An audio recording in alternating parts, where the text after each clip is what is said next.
உட்காருப்பது நீங்க தெளிவாக மாறுவீங்க. ஏன்னா தியானத்துல எல்லா தெளிவும் கிடைக்கும்.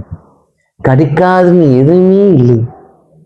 கிடைக்கிற விஷயம் தான் தியானம். ஏன்னா உலகத்தில் கிடைக்காது எதுவுமே யோசிச்சு பாருங்க, எது கிடைச்சாலும் நேன்றமா இருக்காது.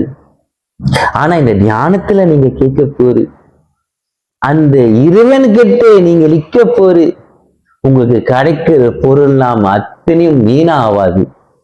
உங்க கூடிய நிம்மதியான ஒரு வாழ்க்கை, நோய் இல்லாத உடம்பு, பிரச்சனை இல்லாத வாழ்க்கையில நீங்க வாழுவீங்க.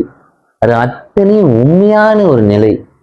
நீங்கள் மாறினா தான் அத்தனையும் கிடைக்கும். நீங்கள் மாறாம இருக்க போரு, ஒரு நிலைக்கு இருக்க போரு. ஏன் இந்த சோதனை வருது நீங்க யோசிக்க வேண்டும். இந்த சோதனை ஏன் வருது தெரியுமா? நம்ம தனி எழுத்து இல்ல, விதி இல்ல, நாம் எடுத்த நேரம்